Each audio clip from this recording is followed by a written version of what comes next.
First two.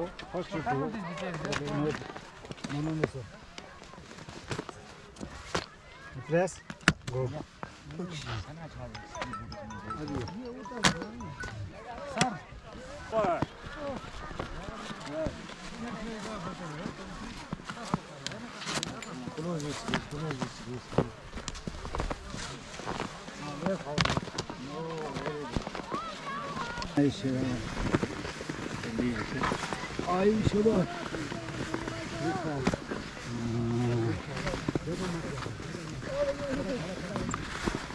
അവിടെ നമുക്ക് ride ചെയ്യാൻ പറ്റുന്ന ബൈക്കുണ്ട്. പക്ഷേ ഒരു ബൈക്ക് ഈ ഒരു ബൈക്ക് പക്ഷേ ഈ ഒരു ബൈക്കിന് അവർ 3000 രൂപയാണ് പറയുന്നത്. അതുകൊണ്ട് ഞങ്ങളിപ്പോൾ തൽക്കാലം വേണ്ടെന്ന് കിട്ടും.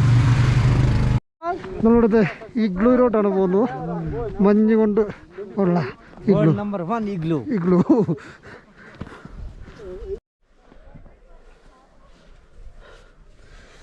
നമ്മളിപ്പം ഇഗ്ലൂവിൻ്റെ അകത്തോട്ട് കയറാൻ പോവാണ്. ഇവിടെ ഒരാൾക്ക് 200 രൂപയാണ് ഫീസ്. 600 രൂപ നമ്മൾ കൊടുത്തു. നമ്മളിത് കയറി പോവുകയാണ്.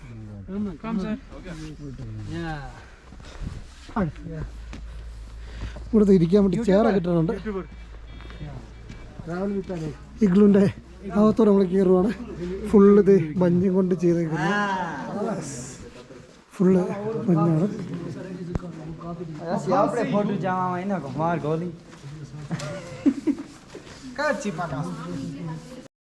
വേൾഡ് ഹയസ്റ്റ് ഇഗ്ലൂ എന്ന് പറയുന്നത് ഹൈറ്റ് 37.50 ഉണ്ട്. ഡയമീറ്റർ ഇത്ര.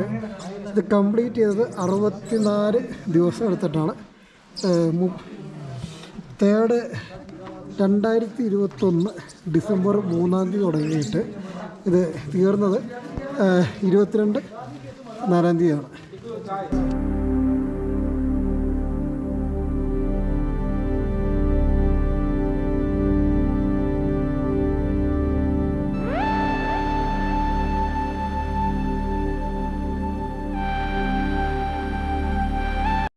ഇരിക്കുന്നത് ലോകത്തിലെ ഏറ്റവും വലിയ ഇഗ്ലൂവിലാണ്. അങ്ങനെയാണ് അവിടെ എഴുതി വെച്ചേക്കുന്നത്. ഞാൻ പറഞ്ഞല്ലോ, അവരെഴുതി വെച്ചേക്കുന്നല്ലേ, എനിക്കെല്ലാം ചെയ്യാൻ പറ്റുമോ? അതായത് 1700 പേര് കൂടിയിട്ടാണ് പണിതെന്ന് എഴുതി വെച്ചേക്കുന്നത് 64 ദിവസം കൊണ്ട്. അപ്പോൾ ഇവിടെ നിന്ന് ഞങ്ങൾക്കൊരു ചായ കുടിക്കാം അല്ലേ. ലോകത്തിലെ ഏറ്റവും വലിയ ഇഗ്ലൂ ഹൗസിൽ ഇരുന്നുകൊണ്ട് ഹോട്ട് ചോക്ലേറ്റും കോഫിയും കുടിക്കാൻ പോവാം. ഹോട്ട് ചോക്ലേറ്റ് ചോദിച്ചപ്പോൾ പറഞ്ഞു 200 രൂപയെന്ന്. വേറൊന്നും കൊണ്ടല്ല. ഇപ്പോൾ നാളെ നാട്ടിൽ ചെന്നിട്ട് 1000 രൂപ കൊടുത്താലും ഇങ്ങനെ ഇരുന്ന് കുടിക്കാൻ പറ്റാത്തതുകൊണ്ട് നമ്മളതൊന്ന് എക്സ്പീരിയൻസ് ചെയ്യുന്നു. നമ്മൾ കേബിൾ കാർ കയറിയില്ല. കാരണം അവിടെ കയറിയാലും ഈ പറയുന്ന മഞ്ഞ് മൂടിയ കാഴ്ചയുടെ വേറെ ഒന്നും കാണാനില്ലാത്തതുകൊണ്ട് നമ്മളതിന് കയറിയില്ല. പിന്നെ നമ്മുടെ ഇതുണ്ടായിരുന്നു, മോട്ടോർ ബൈക്ക് ഉണ്ടായിരുന്നു.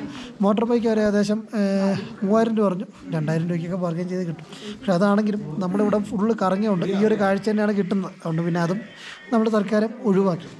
ഇവിടെ നിന്ന് ഈ ചായ കുടിച്ചിട്ട് നമ്മൾ തിരിച്ചു പോകും. ചായ കുടിക്കാൻ പോകുന്ന ടേബിളാണത്. ഇതെല്ലാം ഫുള്ളുണ്ടോ, ഐസും കൊണ്ട് ഉണ്ടാക്കുന്നുണ്ടോ, ഫുൾ ഓഫ് ഐസ്. ഈ ഐസിൻ്റെ അകത്ത് ഇരുന്നിട്ടാണ് നമ്മുടെ ഹോട്ട് ചോക്ലേറ്റ് ടീ കുടിക്കുന്നത്. അല്ലേ മുന്നേറെ? അതെ. എങ്ങനെയുണ്ടായിരുന്നു എക്സ്പീരിയൻസ്? കൊള്ളാം, നല്ല രസമുണ്ട്. 2 പ്രാവശ്യം തെന്നി വീണത് കൊണ്ടും മറ്റേ ഓടുന്നതിൻ്റെ ഇടയ്ക്ക് പലകയിൽ നിറച്ചിടുകൊണ്ടും ഒന്ന് റെസ്റ്റ് കൂടെ എടുക്കാമെന്ന് ഓർത്താണ്. ഇത് പിന്നെ അന്തരാണ്, അവന് കണ്ണു കാണത്തില്ല, ഒന്നുകൊണ്ട് കുഴപ്പമില്ല. ഹോട്ട് ചോക്ലേറ്റ് ടീ വന്നിട്ടുണ്ട്. അപ്പോൾ നമ്മുടെ ഇഗ്ലൂ കയറുന്നുണ്ട്. നമുക്ക് നമ്മുടെ ടീ കിട്ടി, കുടിക്കുകയാണ്. ഇതൊക്കെ ശരിക്കും ലൈഫിൽ എക്സ്പീരിയൻസ് ചെയ്യേണ്ട ഒരു സംഭവം. കാരണം ചുറ്റും ഐസും കൂടി ഇവിടെ എഴുതി വെച്ചേക്കുന്നത് വെച്ചാൽ ലോകത്തിലെ ഏറ്റവും വലിയ ഇഗ്ലൂ എന്നുള്ള രീതിയിലാണ് എഴുതി വെച്ചേക്കുന്നത്. അപ്പം അതിൻ്റെ അകത്ത് കയറി ഫുൾ ഐസിൻ്റെ അകത്ത് എല്ലാം നമ്മുടെ ടേബിളും എല്ലാം ഐസ്. അപ്പോൾ ഐസിൻ്റെ അകത്ത് ഇരുന്നിട്ട് നമുക്കൊരു ചായ കുടിക്കാൻ കിട്ടുന്ന അവസരം ഒരു രസം തന്നെയാണ്. ഇതൊക്കെയാണ് ലൈഫിൽ ഒന്ന് എക്സ്പീരിയൻസ് ചെയ്യുക. കാരണം ഓരോ എക്സ്പീരിയൻസ് കിട്ടുന്നതാണല്ലോ ലൈഫിൻ്റെ ഒരു സന്തോഷം.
മഞ്ഞൊക്കെ ആണെങ്കിലും ഇവിടെ അധ്വാനം നമ്മൾ സമ്മതിക്കേണ്ടതാണ്.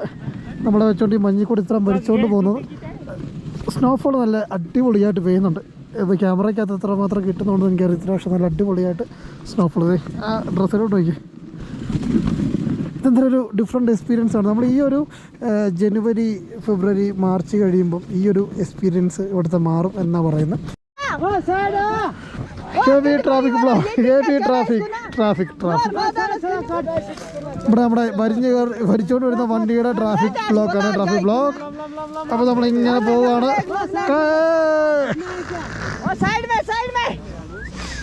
നമ്മൾ താഴോട്ട് പോവുക.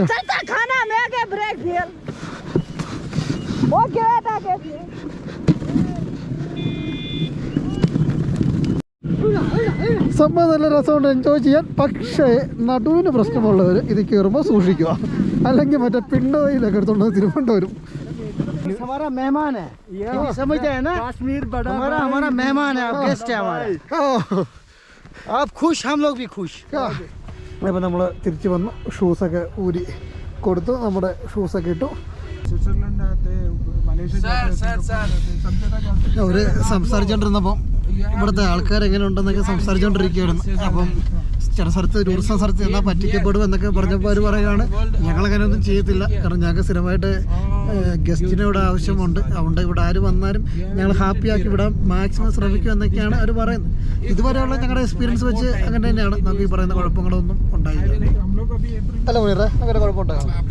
ഡീസൻ്റ് ആൾക്കാർ, വളരെ അപൂർവമായിട്ട് 1-2 പേരൊക്കെ കണ്ടെങ്കിലേ ഉള്ളൂ. പക്ഷെ നമ്മൾ ഇടപെട്ട ആൾക്കാരിൽ ഭൂരിഭാഗം പേര് ഭയങ്കരമായിട്ട് നമ്മളെ കെയർ ചെയ്ത് നമുക്ക് ലോസ് ആവാത്ത രീതിയിൽ കാര്യങ്ങളൊക്കെ ചെയ്തിരുന്ന ആൾക്കാരാണ്. ഫുഡ് കഴിക്കാൻ വേണ്ടി ഞങ്ങളത് ഇവിടെ കയറിയേക്കുവാണ്. പായം ഫാസ്റ്റ് ഫുഡ് അത്യാവശ്യം നല്ല എക്സ്പെൻസീവ് തന്നെ കേട്ടോ. കാരണം മട്ടൻ ബിരിയാണിക്ക് 400 രൂപ, ചിക്കൻ ബിരിയാണിക്ക് 350 രൂപ. 450 മട്ടൻ ബിരിയാണി അല്ലേ? നോക്കട്ടെ, green salad, chicken salad, veg biryani. അല്ല, മട്ടൻ ബിരിയാണിക്ക് 400 രൂപ, ചിക്കൻ ബിരിയാണി 350. പിന്നെ ചിക്കൻ കറിക്കൊക്കെ 200 രൂപയ്ക്കാണ്. അപ്പോൾ ഏറ്റവും നല്ലത് MAP പ്ലാൻ എടുത്ത് ബ്രേക്ക്ഫാസ്റ്റും ഡിന്നറും ഒക്കെ ഹോട്ടലിൽ തന്നെ ആക്കുന്നതാണ്. ലഞ്ച് മാത്രം ഇത്ര എക്സ്പെൻസീവായിട്ട് ചെയ്താൽ മതിയല്ലോ, അല്ലെങ്കിൽ ഫുള്ള് നമ്മൾ കയ്യിൽ നിന്ന് കാശ് കൊടുക്കേണ്ടത്. അപ്പോൾ നമ്മുടെ കാശ്മീരി ബിരിയാണി വന്നു. കാശ്മീരി ബിരിയാണി കഴിക്കാൻ പോകണം. ഇത് മട്ടൻ ബിരിയാണിയാണ്. നമ്മുടെ മുനീർ സാർ ഇവിടെ ഇട്ടുകൊണ്ടിരിക്കുന്നത് ചിക്കൻ ബിരിയാണിയാണ്. അവൻ പിന്നാണ്ടൊക്കെ എടുത്ത് കഴിച്ചുകൊണ്ടിരിക്കുന്നത് നമ്മളധികം മൈൻഡ് ചെയ്യേണ്ട ആവശ്യമില്ല. അപ്പോൾ നമുക്ക് കാശ്മീരി ടേസ്റ്റ് മട്ടൻ ബിരിയാണി നോക്കാം. അത്യാവശ്യം നല്ല കണ്ടിട്ട് നല്ല അടിപൊളി സ്പൈസിയാണ് അല്ല എത്രയാണ് പനു ചേട്ടൻ ഞാൻ ഓർത്ത് കണ്ടപ്പോൾ നല്ല സ്പൈസിയാണ്. പക്ഷേ അനു പറഞ്ഞ് കണ്ടിട്ട് വലിയ ഈ സ്പൈസി ഫീലേ ഉള്ളൂ, എരിവിരുന്നു. അപ്പോൾ നമുക്ക് എന്തായാലും കഴിക്കാം. നമ്മൾ കഴിച്ച് കഴിഞ്ഞിട്ട് കാണാം. ഫുഡ് കഴിച്ച് നമ്മൾ ഇറങ്ങി. ഇത് നമ്മൾ വീണ്ടും നമ്മുടെ യാത്ര തുടരുകയാണ്. അതിൻ്റെ ബാക്കി കാണുന്നതൊക്കെ ഇതാണ് നമ്മുടെ ആപ്പിൾ മരങ്ങളാണ്. ഈ കാണുന്നതൊക്കെ ആപ്പിൾ മരങ്ങളാണ്. ഒരു 3 പേര് ഫുഡ് കഴിച്ചപ്പോൾ ഒരു മട്ടൻ ബിരിയാണി, 2 മട്ടൻ ബിരിയാണി, ഒരു ചിക്കൻ ബിരിയാണി, പിന്നെ ഇവിടുത്തെ കവാ സ്പെഷ്യൽ കാശ്മീരി ഫുഡ് എല്ലാം കൂടെ ആയപ്പോൾ 1450 രൂപയ്ക്ക് അടുത്ത് ആയി. അപ്പോൾ നമുക്ക് വീണ്ടും യാത്ര തുടങ്ങാം. ഭയ്യാ.